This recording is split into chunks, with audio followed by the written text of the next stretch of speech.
Last week we reviewed Season 3, aka Season 14 if it was filmed on a 2003 webcam powered by a hamster. This week we're reviewing Season 4, aka Season 11 if it had occasional racism. This video is dedicated to Bianca Castro Arabejo, known professionally as Jiggly Caliente. For those who don't know, Jiggly died earlier this year due to flesh-eating bacteria. Her death was a loss to the drag community, a loss to the Philippines, and a loss to her family. We cannot undo this tragedy, but we can try to prevent what happened to her from repeating. The CDC and the National Foundation for Infectious Diseases have guides on what you can do to prevent antibiotic-resistant bacteria. Countries with functioning health systems should have similar guides. I have linked them here. With that somber moment out of the way, let's move on to the first season of Drag Race I ever watched. Here's the wiki's raw data. Here's my data derived from it. Note that we have a max potential row again this season for the same reason as last time. All names are listed at time of production. Also, we will be mentioning a certain queen who has had several scandals. I am just here to present the facts with statistical analysis, sass, and audio that sounds worse than headphones near an MRI machine. This is equally true with a perfect goddess like Jaylene Time, and it is true with a certain queen on this season who looks like what would happen if Elvira designed a hepatitis strain. For historical context, Season 4 was filmed mostly in 2011. At that time, the zombie chic movement was en vogue. We had Left 4 Dead, The Walking Dead, and necrophilia portrayed as something other than disturbing. Season 4 continued the pattern of Season 2 and the first half of Season 3, in that it went through the world of television and lovingly spoofed it. So naturally, our first episode was an apocalyptic zombie episode. You can tell Episode 1 was filmed in California, because if it was filmed in a flyover state, there would be people trying to solve the zombie outbreak with prayer. Elisa Summers was obliterated by Jiggly's lip sync with a min and max of 0. Jiggly had a min of max of 1. If we're being honest, neither should have been in the bottom 2. They should have at least been safe for being memorable when I can't remember half the looks from the safe queens this episode. Kenya was low with a min and max of 2. Sharon won with a min and max of 12. LaShawn Beyond and the Princess were both high with maxes of 11 and mins of 10. I feel like LaShawn would have won this episode in a modern season because of how high concept her outfit was. The other people were forgettable with forgettable outfits with scores in the 9-3 range. Episode 2 was a spoof of the world of wrestling. They should have ended UPN during the episode as a joke. This was a team challenge, but since they didn't have a full team win and since the runways were individual, I've treated this as individually judged. Chad and Madame LeQueer tied for the win with a max of 11 and a min of 10. They were followed by tied Milan and Sharon with maxes of 9 and mins of 8. Dita Ritz had a min and max of 2, the Princess had a min and max of 1, and LaShawn Beyond had a min and max of 0. Everyone else was in the 7-3 range. Episode 3 was a spoof of something that is thankfully now nearly dead. Televised commercials for albums. Willem claimed on Race Chaser that their team thought these were supposed to be bad. I can see why Willem came to that conclusion. Sharon won with a min and max of 10. Chad and Kenya were high with mins and max of 8 and 9. The Princess was eliminated with a min and max of 0. Dita eliminated the Princess with a min and max of 1. Madame LeQueer was low with a min and max of 2. Everyone else was in the 7-3 range. Episode 4 was a crime against humanity, because it was the origin of "Get those nuts away from my face." Madame LeQueer was eliminated with a min and max of 0, but the real loser was all future Drag Race acting challenges, because that line has been as overused as the space shuttles with a similar level of tragedy. Milan won the lip sync with a min and max of 1. Kenya was low with a min and max of 2. Dita and Sharon were safe in the 4-3 range. Latrice won with a min and max of 9. Everyone else was in the 8-5 range. Episode 5, well, Snooki wants smoosh smoosh. I want painkillers, and the entire upper row wants therapy for having to be there. Chad won with a min of 8, a max of 8, and $100,000 of legal compensation. Sharon and Willem were high in the 7-6 range. Kenya was eliminated with a min and max of 0. Milan took her out with a min and max of 1. Everyone else had a max of 5, a min of 3, and 500 hours of community service sentencing.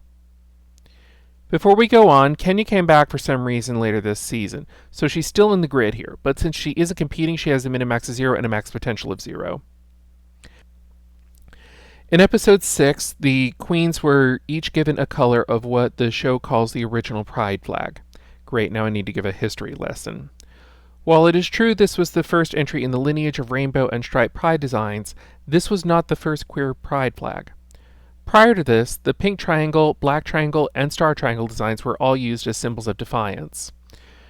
For context, the pink triangle was sewn onto the uniforms of gay men and some trans women in the Holocaust, as prisoners in the camps were categorized by sewn-on patches. The star triangle design was used on gay Jews.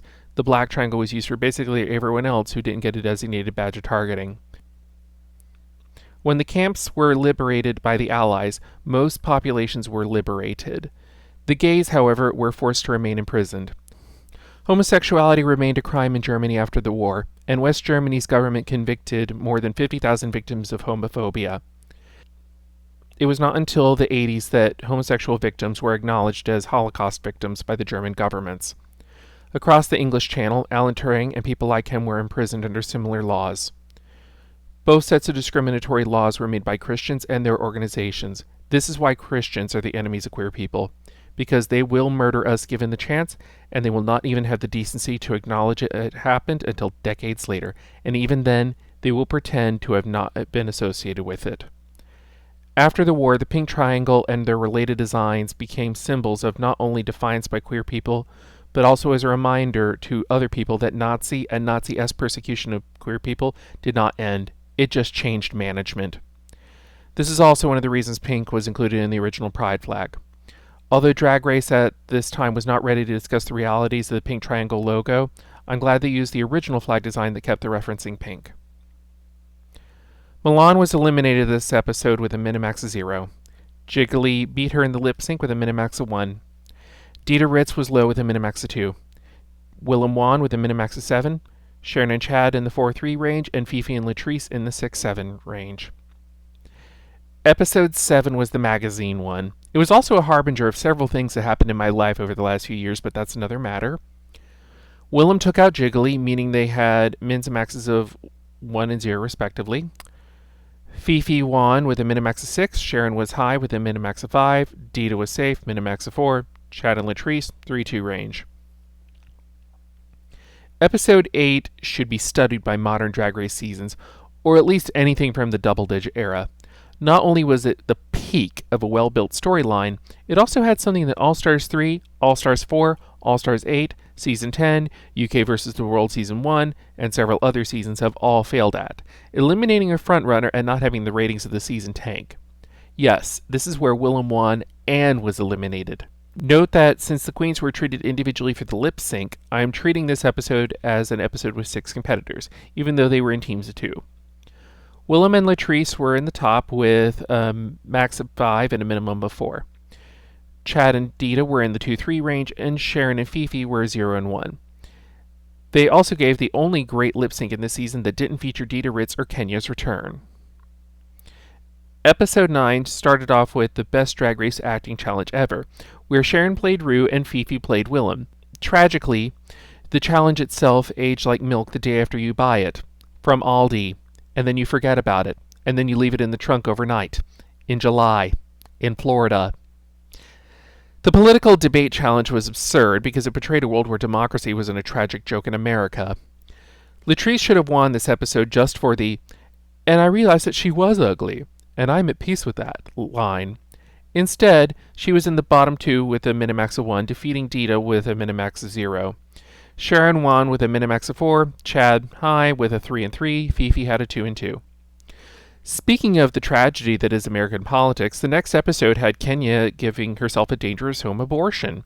This was the makeover episode, and in it, Kenya came back for some reason, lip-synced against Latrice Royale while making choreography choices that are still jokingly referenced today, and got a Minimax 0. Latrice Royale had a Minimax 1, Fifi 4, Chad 3, Sharon 2.